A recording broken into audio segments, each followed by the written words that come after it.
Pip and Posy were best friends. They did everything together, played in the garden, built sand castles on the beach, and made mud pies in the rain. One day, Posy was coming over for dinner and her mom said, "You can stay for a sleepover. You and Pip can watch a movie, eat popcorn, and have a pillow fight." Posy was so happy.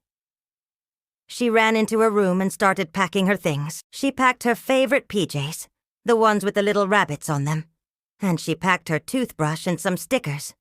But when she went to pack her frog, she realized she didn't have enough room in her bag, so she left him behind. It wasn't usually a problem because when she missed her frog, she could always find another stuffy toy to cuddle. But this time she would be spending the whole night at Pip's house, and she knew none of Pip's toys would replace her frog. Her mom noticed that she'd left her frog behind.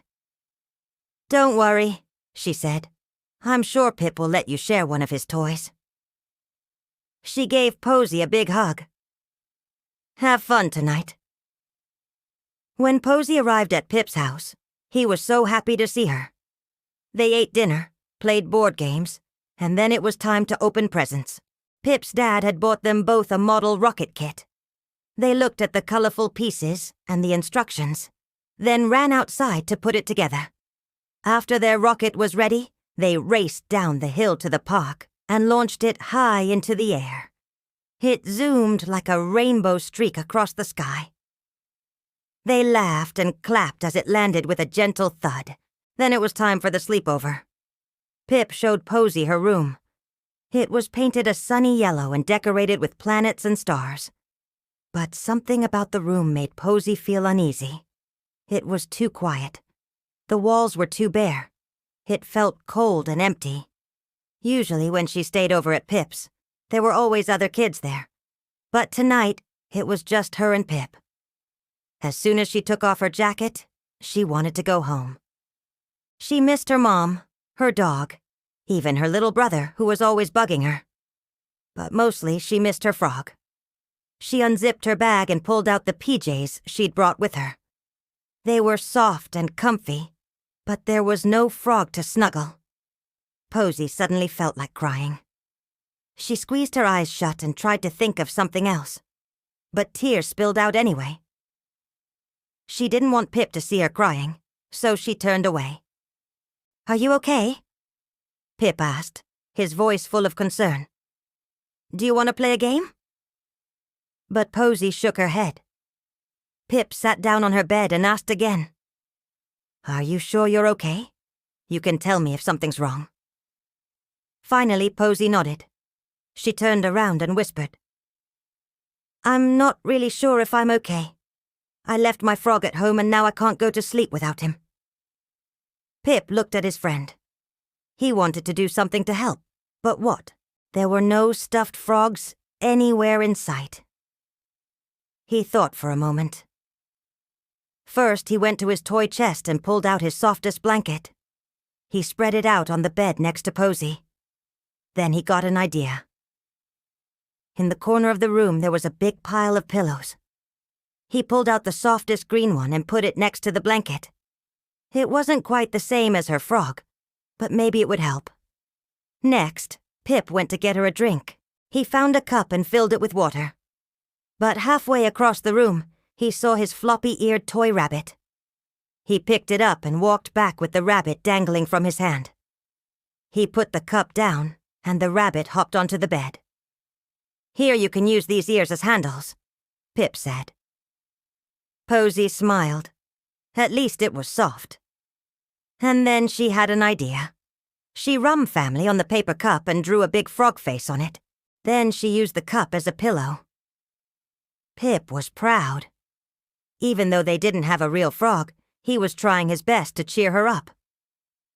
After a while, Pip's mom came in to check on them.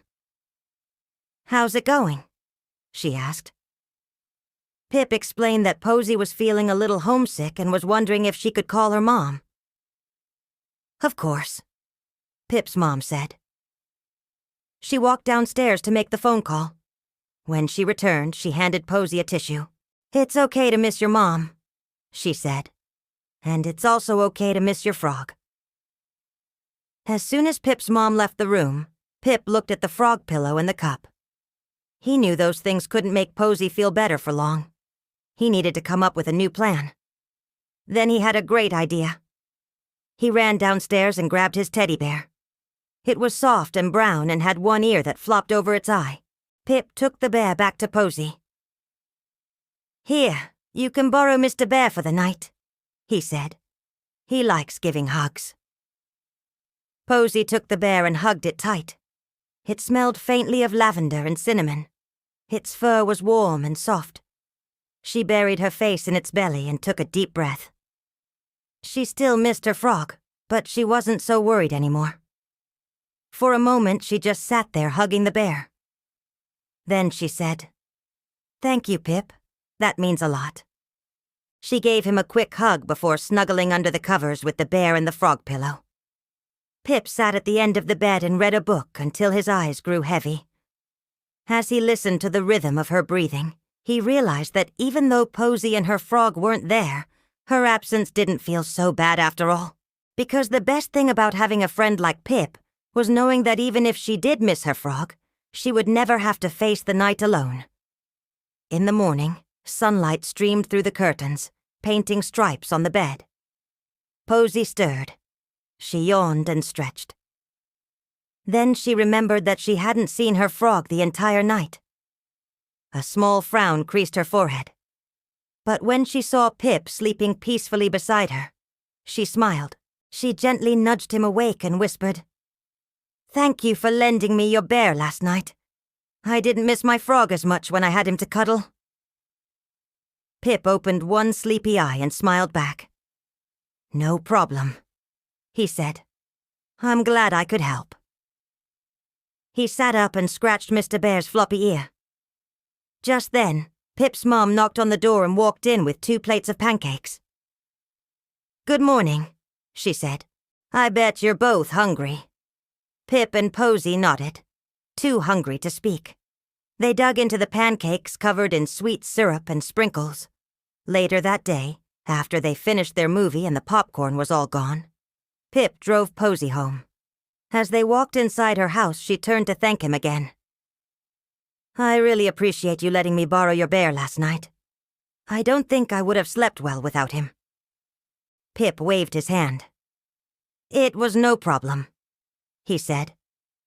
"But I have to admit, it was a little bit weird not having a frog in the bed with us." He paused, then added, "But it was also nice having someone new to snuggle." Posy giggled and gave him a hug. "Me too," she said. "Me too."